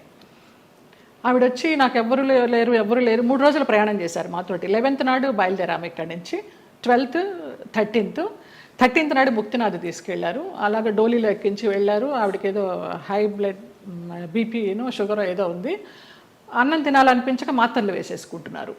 తర్వాత ఆ ముక్తినాథ్లో జామ్సంలో మేము స్టే చేసినప్పుడు వెన్ను ఒలికించే చలి, అక్కడ హీటర్స్ ఉండవు, హీటర్స్ పెడితే ఆక్సిజన్ అందదంట, హై ఆల్టిట్యూడ్ అనమాట.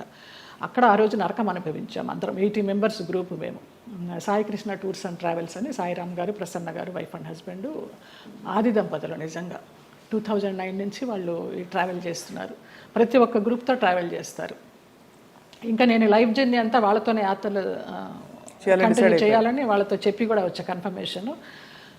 ఆవిడ ముక్తినాథ్ని దర్శించుకొని, సాయిరామ్ గారు మేము వెళ్ళే రోజు ముందర రోజు నైట్ హోటల్లో డిన్నర్కి గ్యాదర్ అయినప్పుడు చెప్తారు, అమ్మ ఇలా ఉంటుంది అక్కడ సిచ్యువేషను, స్నానాలు చేయకండి, 108 జలధారాలు ఉంటాయి, స్నానాలు చేయకండి, -degrees ఉంటాయి, నెత్తి నీళ్లు చల్లుకుంటే చాలు, మనకి ముక్తినాథుడి దర్శనం కావాలి, మీరు ఆయన చూడడం కాదు ముఖ్యం, ఆయన మిమ్మల్ని చూడడం ముఖ్యమని చాలా చక్కగా వివరించి ఆవిడని అడిగారు, అమ్మ మీ పరిస్థితి ఇలా ఉంది, వస్తారా, రాలేకపోతే రూమ్లో ఉండండి, భోజనం ఏర్పాట్లన్నీ చేసి మీకు ఒక మనిషిని పెట్టి నేను వెళ్తాను. లేదు సాయిరామ్, నాకు ఆ ముక్తినాథుడిని చూడాలి, నా ఒకే ఒక కోరిక అన్నారమ్మ. వచ్చారు, ముక్తినాథుడిని చూశారు. మర్నాడు అందరం బయలుదేరి బస్సుల్లో పోక్రా రిటర్న్ రావాలి. కార్లోనే స్పాట్ డెడ్ అమ్మ ఆవిడ. ముక్తినాథుడు అన్నందుకు ముక్తి, మోక్షం. ఎంత అదృష్టవంతరాలు, ఎవరు లేరని 80 మందితో ప్రయాణం చేసి 3 రోజులు ముక్తినాథుని చూసి 4వ రోజు పోయింది. అసలు అద్భుతమైన సంఘటన అయితే నాకు, నేను మర్చిపోలేను ఈ యాత్రలో. ఆవిడ చనిపోయినప్పుడు ఎంత ప్రేతకళగా ఉందో, చితి మీద పెడితే అక్కడే ఎవరో కజిన్ నెంబర్ దొరికింది, ఫోన్లో అడిగితే మేము రాలేమండి, అంత దూరం మీరు చేసేయండి అని ఈయనకు అథారిటీ ఇచ్చేశారు సాయిరామ్ గారికి. అక్కడ ఆర్మీ సహాయంతో ఆయన మన హిందూ సాంప్రదాయంలో ఆమెకి దహన సంస్కారాలు చేస్తే, చితి మీద పెట్టినప్పుడు ఆవిడకి ఫోటో తీస్తే ఎంత చిద్విలాసంగా ఉందో తెలుసా అమ్మ ఆవిడ ముఖం. చనిపోయినప్పుడు ఈ 4 బయటకు వచ్చేసి కళ్ళు తేలేసి ఉన్న మనిషి హాయిగా అలా ఉంది. అసలు అది జన్మలో మర్చిపోలేను. అంతకుముందు రోజు అడిగారు, ఎవరికి ముక్తి కావాలంటే 2 చేతులు ఎత్తా నేను, ఏం మీకు లగేజ్ లేదా అని అడిగారు. నాకు ఏ లగేజ్ లేదన్నాను. అంటే వెనకాల బంధాలు లేవా అనేసి. మీరు అనుకుంటే కాదు దేవుడు అనుకోవాలి, ఆయన ఎవరికి ఇవ్వాలో వాడికే ఇస్తారు అనేసి. అలాగా ఆవిడ అదొక అద్భుతమైన సంఘటన. ఆనందించాం, ఆవిడ పోయినందుకు బాధపడలేదు. ఎంత అదృష్టవంతరాలు, ఎంత చక్కని అనాయాసన మరణం అంటారు కదా, అలా. కార్లన్నీ ఆగినా ఏంటనంటే పోయారు. అంటే భగవద్ దర్శనం అయిందా అని చాలా మందిని అడుగుతాం, ఇంతకంటే నిదర్శనాలు ఏముంటాయి? మోక్షం, ముక్తినాథుడు. మా వాళ్ళందరూ, మా మామ కొడుకులందరూ ఆ -degreesలో 108 జలధారాల్లో స్నానం చేశారు. ఒక్కొక్క జలధార నుంచి ఇంకొక జలధార వెళ్తుంటే వాళ్ళకి బ్రెయిన్ పనిచేయడల్లా ఫ్రీజ్ అయిపోతుంది, అలా చేశారు. నేను ఆ 108లో చల్లుకోవడానికి అరగంట పట్టింది, ఈ చెయ్యి పనిచేయాల 1 గంట, బ్లడ్ క్లాట్ అయిపోయి. అంత చలి, -degrees. అది అంత కష్టతరమైన ప్రయాణం. ఎంత చక్కగా వెళ్ళొచ్చాము వారి ఆధ్వర్యంలో. ఈ సందర్భంగా ఆ దంపతులకు పాదాభివందనాలు. ఆ ప్లేసెస్లో నిజంగానే ఒక మహిమ ఉంటుంది కదా జయలలిత గారు. ఎందుకంటే మీరు ఇంత జీవితం చూసి భగవత్ స్పర్శ ఎక్కడ ఎందుగలడు అందులేడని సందేహం వలదు అని అంటారు కదా, అలాగా భగవంతుడు అన్ని చోట్ల ఉన్నాడు సర్వాంతర్యామి అంటూ కూడా మనం కొన్ని ప్లేసెస్కి ప్రత్యేకంగా వెళ్ళడానికి కారణం ఏంటంటే వాళ్ళు నడయాడిన ప్లేసులు అవి అని చెప్తారు. ఇప్పుడు నైమిసారణ్యం ఎంతమంది మునులు మహానుభావులు తపస్సు చేశారు. అక్కడికి వెళ్ళంగానే మనకు ఆ వైబ్స్, కొన్ని గుళ్ళకి వెళ్తే మామూలుగా దండం పెట్టుకుని వచ్చేస్తాం, కానీ అదే మనం తిరుమల వెళ్ళినప్పుడు ఆ వెంకటేశ్వర స్వామి చూస్తుంటే మనకు తెలియకుండానే ఆనంద బాష్పాలు కారిపోతాయి. ముక్తినాథుడి దగ్గర కూడా అలాగే కారిపోయినాయి నాకు. మన దేవుళ్ళ రూపాలు ఉండవు, ఏముండవు, వాళ్ళు నేపాల్ పద్ధతిలో తయారు చేస్తారు, అలా ఉన్నా కూడా వైబ్స్ ఉన్నాయమ్మా. అంతే, వాళ్ళు నడయాడిన ప్రదేశం. జనక్పూర్ వెళ్ళాము, సీతారాములు నడయాడిన ప్లేసు, వాళ్ళ కళ్యాణమైన ప్లేసు. చాలామంది మా గ్రూప్లో అక్కడికి వెళ్ళి దండలు మార్చుకున్నారు, మళ్ళీ సీతారాముల కళ్యాణం లాగా.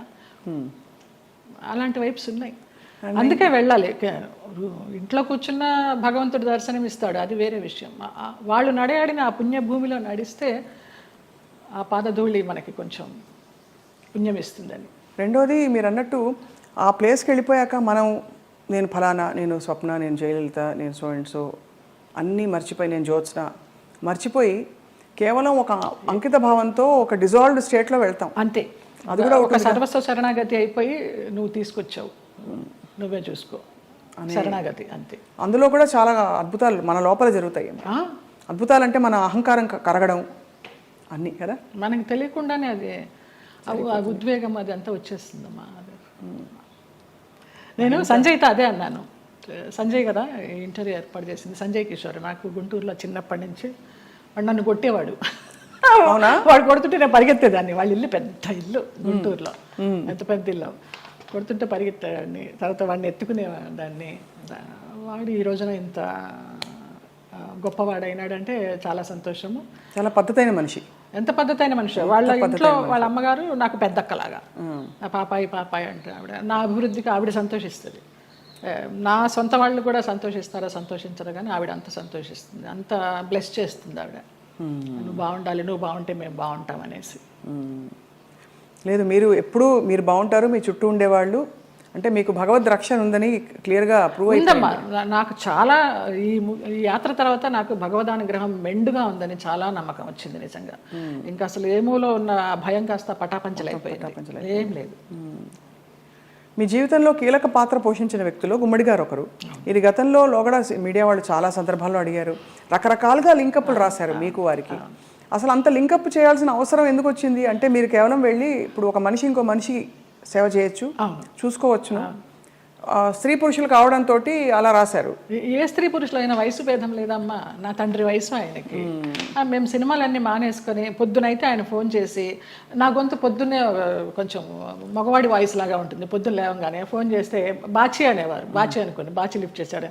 బాచి కాదండి నేనే జయమ్మని అంటే, జయమ్మ నీ గొంతు ఏంటి అలా ఉంది, మంచు మార్గ గొంతులాగా ఉంది. ఇంకొక ఎవరినో పోల్చేవారు అనమాట. ఏం చేస్తున్నావు ఇవాళ, ఏం తీసుకొస్తున్నావు వంట. అలాగా ఆయన్ని మేము అభిమానించి, మహామహులు, వాళ్ళ సేవ చేసుకోవడానికి పూర్వజన్మ సుకృతం ఉండాలి నిజంగా. తల్లిదండ్రి లేరు, వాళ్ళ ప్లేసుల్లో వాళ్ళని ఊహించుకొని, ఆ లెజెండ్స్ వాళ్ళు చేసిన క్యారెక్టర్స్ ఊహించుకొని మనకి ఇంత గొప్ప అవకాశం వచ్చింది. వారితో కూర్చుని భోంచేసేయడం కానీ, వారితో కూర్చుని పేకాడడం కానీ, వారితో కూర్చుని వైన్ తీసుకోవడం కానీ. నా కోసం సులా అని ఒక వైన్ బాటిల్ తెప్పించేవారు రోజు 800 పెట్టి, ఇది నీకే, ఇది జయమ్మకే, వేరే ఎవరు ముట్టుకోవద్దనేసి. అంత అభిమానంగా కొన్ని సంవత్సరాలు, ఒక 4-5 సంవత్సరాలు జర్నీ చేశాము. ఇప్పుడు అటు నుంచి వెళితే నాకు ఆ ఇల్లు చూస్తే మాత్రం ఏడుపు వస్తుంది. అవును, మీరు చెప్పారు. అంత మంచి. ఆయన కుటుంబ సభ్యులు ఎవరు లేరా ఆ టైం? ఉన్నారు, ఎందుకు లేరు. ఆయన కూతుళ్ళు, బిడ్డలు, కొడుకులు. ఒక కొడుకు US లో ఉండేవాడు, ఒక కొడుకు చెన్నైలో. వాళ్ళు ఎవరు సరిగ్గా చూసేవారు కదా? మీ నా ఫోన్ నుంచి నేను ISD చేసి ఇచ్చేదాన్ని ఆయనకి మాట్లాడడానికి. కొడుకు పుట్టినరోజు అంటే విష్ చేయడానికి కానీ, లేకపోతే ఆయనకి ఏదైనా బాగాలేకపోతే చెప్పడానికి కానీ. ఎప్పుడైనా వాళ్ళందరూ మిమ్మల్ని, ఆడపిల్లలు వచ్చేవారు. ఇక్కడ సాంబమ్మ అని ఒక ఆవిడ ఉండేది, ఆవిడ వచ్చి చూసిపోతూ ఉండేది. శారద బెంగళూరులో ఉండేది, ఇప్పుడు ఇక్కడే షిఫ్ట్ అయిపోయింది. విజయమ్మ చెన్నైలో ఉంటుంది, ఇంకొక చిన్నమ్మ అమెరికాలో ఉంటుంది, ఒక ఆవిడ క్యాన్సర్తో పోయింది.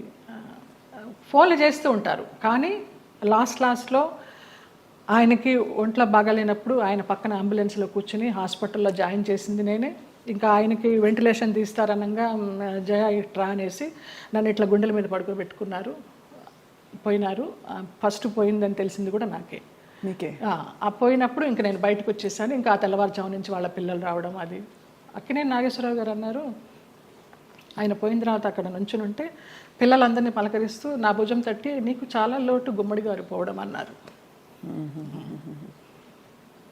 నమస్కారం. మహానుభావులు వాళ్ళంతా అంతే. No comments. అంతకంటే అంటే ప్రపంచం అలా ఉందండి ఇప్పుడు. అలా ఉంది. ఒక మనిషికి మధ్య ఏదో ఒక ఎంత విచిత్రమైన అనుబంధం అండి. మీరు నిజంగా ఏమీ ఆశించలేదు. ఎవరికైనా వండి పెట్టాలంటే ఇంకో కొంచెం తక్కువ వయసు వాళ్ళు దొరకరా చెప్పండి. నేను అది ఏదో ఒక ఆత్మీయత కలిగి కదా మీరు. ఆత్మీయతే అంతే. ఆ టైం ఆ పీరియడ్ ఆయనతో మేము గడపాలి అంతే. ఆయన క్లబ్కి వెళ్ళడం కూడా మానేశారు మేము పరిచయం అయిన తర్వాత. ఇంకెందుకు నా క్లబ్, హాయిగా ఇక్కడే కూర్చుందామనేవారు. అక్కడ బాగా ఆయనతోటి చాలా ఆ టైము మళ్ళీ తిరిగి రాదు. కానీ అందరినీ పోగొట్టుకున్నారనే బాధ అండి. నేను అందరూ వెళ్ళిపోయారు కదా. శరత్ బాబు గారు వెళ్ళిపోయారు, గుమ్మడి గారు. ఆ బంధం ఎలాంటి బంధం అని అడిగి కాదు, తండ్రి కూతుర్ల బంధం అవ్వచ్చు, గురు శిష్యుల బంధం అవ్వచ్చు. మీ ఆత్మకి బాగా అంటే ఒక విధమైన సొలేస్ ఇచ్చే వ్యక్తులందరూ దూరం అయ్యారు కదండి. వాళ్ళు దూరం అవుతుంటే భగవంతుడి దగ్గర అవుతున్నాడు. వాళ్ళు దూరం కాకుండా ఉంటే భగవంతుని పెద్ద పట్టించుకునేదాన్ని కాదేమో. వీళ్ళందరూ ఉన్నారు కదా నాకు అనేసి. ఏం జరిగినా మన మంచికి. ఇప్పుడు ఎలా మీ దైనందిన జీవితం ఎలా ఉంటుంది? సీరియల్స్ మానేశాను. సినిమాలా రావు పెద్దగా నాకు తెలిసి. ఎందుకు మానేశారు సీరియల్స్? వద్దనుకున్నాను. ప్రేమెంత మధురంలో ఒక బ్యాడ్ ఇన్సిడెంట్, గాయమైంది హృదయానికి. ఏమైంది? ఒక ఎవరో పేరు ఊరు లేని ఆర్టిస్టు ఒక అమ్మాయి ఎంటర్ అయింది ఒక 6 months బ్యాక్. నేను మానేసే ముందర 3 సంవత్సరాలు అంత చక్కగా బాండింగ్ తోటి నిజంగా తల్లి కొడుకుల్లాగానే నేను, శ్రీరామ్ కానీ అందులో చేసిన వాళ్ళందరూ కానీ అలాగే క్యారెక్టర్ పరంగా మేము యాక్ట్ చేయలేదు అసలు. జీవించాం మేము. గ్లిజరిన్ కూడా వేసుకునే వాళ్ళం కాదు ఏడుపు సీన్లు ఉంటే. ఆ అమ్మాయి వచ్చి కొంచెం యారగెన్స్ అంతా చూపించడము, మర్యాద లేకపోవడం సీనియర్స్కి. ఒక సీన్లో అయితే అయిందని అలాగే అడ్జస్ట్ అయిపోయి చేస్తున్నాను. మానేద్దామా అనుకుంటూ పోనీలే మంచి సీరియల్, మంచి పేరు వచ్చింది, శ్రీరామ్ మంచివాడు, అతన్ని చూసి చేయాలని అనుకున్నాను. ఒక టైంలో ఇంకా పీక్స్కి వెళ్ళిపోయింది ఆ అమ్మాయి బిహేవియర్. అమ్మాయి శ్రావణ శుక్రవారం నాడు పూజకి గాజులు లేకుండా కూర్చుంది మొండి చేతులతోటి. నేను ఒక పెద్ద సఫిస్టికేటెడ్ మదరు, అంత సాంప్రదాయాన్ని పాటించే మదరు, అత్తగారి పక్కనే కూర్చుని పూజ చేస్తూ ఉంటుంది. అప్పుడు నేను క్యారెక్టర్ పరంగా ఆలోచించి అత్తగారి స్థానంలో నేను ఇక్కడ ఉన్నాను కదమ్మా, నేను లేకపోతే నీ ఇష్టం వచ్చినట్టు చేసుకోవచ్చు, శ్రావణ శుక్రవారం పూజ ముత్తైదో గాజులు వేసుకుని చేయాలన్నానమ్మ. అటు నా చెయ్యి నా ఇష్టం నువ్వు చెప్పడానికి అంది, వేసుకొని అంది. అంతలాగా ఎందుకు ఏమో తెలియదు. అది ఆరగెన్సీ అంతే. ఆ పిల్లకి సీనియారిటీ విలువ తెలియదు, క్యారెక్టర్ విలువ తెలియదు. ఎవరండి యాక్టర్? ఆఫ్ కోర్స్ చూసే, నేను సీరియల్స్ చూడండి కాబట్టి ఇలా అడుగుతున్నాను. అమ్మాయి పేరు కూడా మర్చిపోయినాను, అసలు మైండ్లోనే లేదు అది. చేస్తూ తర్వాత అమ్మాయి September 3 జరిగింది ఇది లాస్ట్ ఇయర్. అక్కడి నుంచి శ్రీరామ్ బయటే ఉన్నాడు. నాన్న ఇలాగ జరిగింది, నాకు చేయబుద్ధి కావడలేదన్నాను. నీ ఇష్టం అమ్మ, నీకు ఇష్టం లేకపోతే మానే అన్నాడు. కారు ఇచ్చాడు, ఎక్కాను, వచ్చేసాను అంతే. అక్కడ బహుశా మీ ప్రయాణం అయిపోయిందేమో అంతే. అలా ఇలా ఈ సంఘటన ద్వారా అలా కొంచెము అయిష్టంగానే చేస్తున్నాము, ఇష్టం లేకుండా. ఆ క్యారెక్టర్కి కూడా ఇంపార్టెన్స్ తగ్గడము, ఆ ఫీల్ కూడా రావడల్లా చేస్తుంటే. డైరెక్టర్ గారితో అనేదాన్ని, ఇంతకు ముందర ఫీల్తో చేసేవాళ్ళం అండి, ఇప్పుడు రావడం లేదనేసి. డైరెక్టర్ మారిపోయాడు వెంకట్ అని, అతను చాలా ఇష్టము, చాలా మంచి టెక్నీషియన్. సరే, ఆ యూనిట్ నుంచి బయటకు వచ్చారు, వేరే యూనిట్ ఎవరైనా ఆఫర్ చేస్తే ఎందుకు చేయకూడదు? వద్దనిపించిందమ్మా, ఇంకా అసలు నాకు సీరియల్స్ వద్దు. అంటే నేను ఆ గంగిరెద్దులాగా అలంకరించుకోవడము, రోజుకి అన్ని డ్రెస్ చేంజ్లు, పొద్దు నుంచి నైట్ వరకు టైం లేకుండా. 12 hours అండి కాల్ షీట్. పంపించరమ్మా. నేను తొందరగా వెళ్ళిపోతానంటే, అమ్మ సీనియర్వి నువ్వే వెళ్ళిపోతానంటే మిగతా వాళ్ళందరూ కూడా వెళ్ళిపోతారు. అందులో సీరియల్స్ లో బాగా పిండేస్తారు కదా. నరకం. ఎన్ని సీరియల్స్ చేశానో అన్ని సీరియల్స్ అన్నం పెట్టినాయి కాదని లేదు, కానీ వద్దనిపించింది. ఇంకెవరికి పెట్టాలి, నేను వద్దు. మంచి సినిమాలు ఏమైనా వస్తే చిన్న చితక సినిమాలు చేసుకుందాము, లేదా కృష్ణారామాని యాత్రలు చేద్దాము, ఉన్నది పెట్టుకొని ఉన్నంత వరకు. తర్వాత భగవంతుడు చూసుకుంటాడు అంతే. అక్క వీళ్ళందరూ టచ్లో ఉంటారా? ఎప్పుడు టచ్లో ఉంటారు. అబ్దికానికి, నాన్న అబ్దికానికి చెన్నై వెళుతూ ఉంటాము. 2 అన్నయ్యలు అక్కడే ఉన్నారు. అందరం కలివిడిగానే ఉంటాం. 3 అప్పచెల్లెళ్ళు, 2 అన్నదమ్ములు. సరే, మీకు మీ ప్రయాణం ఇలా రాసుందని మీరు సరిపెట్టుకున్నారు, అది మీ గొప్పతనం అంతే. నా గొప్పతనం కాదు, నాకు దేవుడిచ్చిన వరం అది. నా గొప్పతనం ఏం లేదు. మరి ఇప్పుడు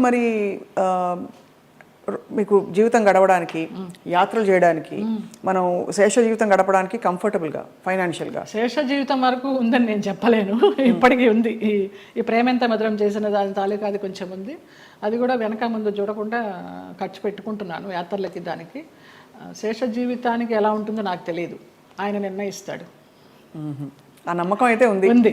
మీ దగ్గర అయితే మాస్టర్ కీ ఉంది అంతే కదా? ఇంకా ఇవన్నీ మాస్టర్కి లాకర్కి ఏం లేదు, కానీ మాస్టర్ కీ అంటే భగవంతుడే కదా, భగవంతుడే మాస్టర్ కీ కదండి మనందరికీ. ఆయన నడిపిస్తాడని నమ్మకం. అది ఆ నమ్మకమే. రేపేంటి అని అడుగుతారు, ఎప్పుడు ఆలోచించాలి రేపేంటి అనేది. అసలు పుట్టిన దగ్గర నుంచి అవగాహన లేదు, మధ్యలో సంపాదించడం మొదలుపెట్టిన దగ్గర నుంచి కూడా రేపు ఏంటి అనేది క్వశ్చన్ రాలేదమ్మా నాకు అసలు. 700 సినిమాలు అంటే బాధ ఎందుకు వేస్తుందంటేనండి, ఈ పబ్లిక్ ప్రొఫెషన్లో ఉన్న వాళ్ళందరికీ చాలా కష్టమైన జీవితం.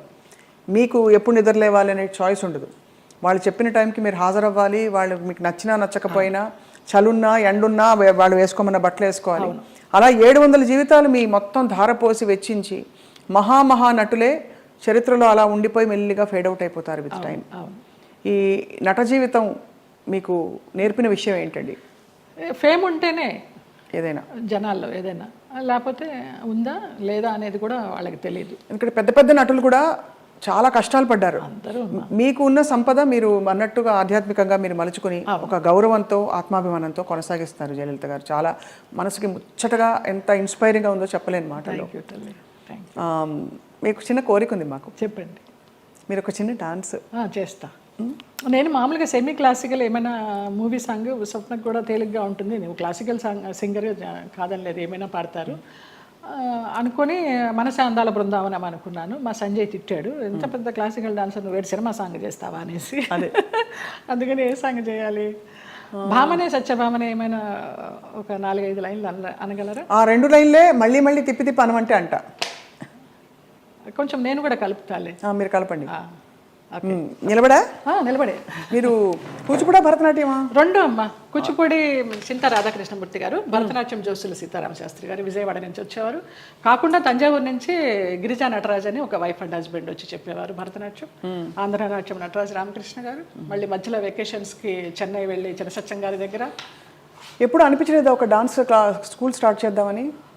లేదు, వేంప వేషాలు వేసేసరికి, అంటే డిగ్రీ అవుతూ ఇంకా డాన్స్ కంటిన్యూ చేద్దాం అనుకునే టైంలో నాన్న ఫీల్డ్కి తీసుకొచ్చేసారు. ఇంకా ఈ వేంప వేషాలు వేసినప్పుడు నన్ను అలాగే చూస్తారేమో, పేరెంట్స్ పిల్లల్ని పంపించడానికి భయపడతారేమో, ఇప్పుడు సినిమా సాంగ్స్ నేర్పుతుందా లేకపోతే క్లాసికల్ సాంగ్స్ నేర్పుతుందా అని ఏదన్నా అని నాకు నేనే డౌట్ పెట్టుకొని దాన్ని సమాధానం చేసేసా. దిత్త కిడగ తిరుగుతాం, దిత్త కిడగ తిరుగుతాం, తా కిడగ తిరుగుతాం, కిడగ తిరుగుతాం, దిత్త కిడగ తిరుగుతాం, దిత్త కిడగ తిరుగుతాం, తా కిడగ తిరుగుతాం, కిడగ తిరుగుతాం, దిత్త కిడగ తిరుగుతాం, దిత్త కిడగ తిరుగుతాం, తా కిడగ తిరుగుతాం, కిడగ తిరుగుతాం, కిడగ తిరుగుతాం. భామని సత్యభామని సత్యభామని సత్యభామని సత్యారి ముద్దుల వయ్యారి ముద్దుల సత్యభామని సత్యభామని వయ్యారి ముద్దుల వయ్యారి ముద్దుల సత్యభామని సత్యభామని. అద్భుతం. ఎక్కడ ఎంత ఎంత గ్రేస్ఫుల్గా ఉంది అసలు. సంజయ్ గారు, ఇప్పుడు శోభన్ గారు అందరూ చేస్తున్నారు కదండి డాన్స్ పర్ఫార్మెన్సెస్, బ్యాలేస్. అంటే మీకు అఫ్కోర్స్ మీరు ఒక ఆధ్యాత్మిక లోకంలోకి వెళ్ళిపోయారు, ప్రాపంచికంగా లౌకికంగా మీకు కోరికలు లేవు, కానీ అలా చేస్తే ఎంత బాగుండు అని అనిపించే అంత అందంగా ఉంది మీ డాన్స్. శోభనాయుడు గారితో బ్యాలెన్స్ చేశానమ్మా. వెంకటేశ్వర కళ్యాణం, కృష్ణ పారిజాతం, ఆవిడన్నీ మేల్ క్యారెక్టర్స్ ఇచ్చేవారు. నేను అదంతా తీసేసిన తర్వాత జయలలిత నువ్వా వెంకటేశ్వర స్వామి వేసింది, కృష్ణుడికి వేసింది అనేసరికి నిరాశ వచ్చేసింది. అది అర్థమైంది. కానీ అన్ని అన్ని ఆ పార్శ్వాలని మీరు చూశారు జీవితంలో. కంప్లీట్ లైఫ్ కష్టం చూసి ఉగాది పచ్చడిలాగా అన్నీ చూడకపోతే మనకి ఏం చూసాను జీవితం అని అనిపిస్తుంది కదా. అలా మీరు కష్టాలు చూశారు, అన్నీ చూసేసాం. సంతోషం చూసారా ఏదైనా టైంలో? సంతోషం అంటే ఈ యాత్రేనమ్మా. ఈ యాత్రలే. అతి దుఃఖకరమైన సంఘటన, బాధాకరమైన సంఘటన, అతి సంతోషకరమైన సంఘటన అంటారు, కానీ అవి 2 లేవు నాకు. వయా మీడియాగానే వెళ్తూ వచ్చింది. ఈ ముక్తినాథ యాత్ర మాత్రం నాకు చాలా పీక్స్ అనమాట ఇంకా. సో ఫైనలీ మీకు మిగిలిన కోరిక అంటే మిగిలిన కోరికను ఎందుకంటున్నానంటే మన జీవితానికి ఒక సంపూర్ణత్వం రావాలంటే ఏం కోరుకుంటున్నారు? ఇంకా మానస్ సరోవర్ వెళ్ళాలమ్మా. మానస్ సరోవర్ కానీ మా సాయిరామ్ గారు అది వేయనమ్మా చాలా కష్టం అంటున్నారు. ఎవరు తీసుకెళ్తారో తెలీదు. వెళ్ళాల్సి ఉంటే డెఫినెట్గా ఖచ్చితంగా అదే చాలా జరిగిపోతుంది. కోరిక. వెళ్తే తిరిగి వస్తామా లేదా అనేది తర్వాత విషయం. అక్కడ దాకా వెళ్ళాలి, ఆ భూమి మీద అడుగు పెట్టాలని మాత్రం కోరిక. అదొకటి తీరని కోరిక. చాలా అద్భుతంగా ఉంది మీతో మాట్లాడడం. చాలా విషయాలు నేర్చుకున్నది ఏంటి అంటే సెల్ఫ్ యాక్సెప్టెన్స్ కంటే గొప్ప వరం లేదండి. ఓకే, అది మీకు వచ్చేసింది కాబట్టి మీరు ధన్యులు ఒకలాగా. ఈ కృష్ణుడి విగ్రహం నాకు నా ఫ్రెండ్ శ్రీనివాస్ అని ఆయన మ్యాంగ్లూర్ నుంచి తీసుకొచ్చి ఇప్పించారు. చాలా చాలా కళకళలాడుతూ మీలాగా. చాలా బరువు కూడా అది. అవునా? అక్కడ రమణాశ్రమంతో మీ అనుబంధం? అరుణాచలం వెళ్తూ ఉంటాము. ఒక శివరాత్రికి గిరి ప్రదక్షిణ చేశాను. ఆయన బుక్స్ చదువుతూ ఉంటాను. అట్లా కూర్చుని ఆయనతో మాట్లాడుకుంటూ ఉంటాను. ఆ ఫోటో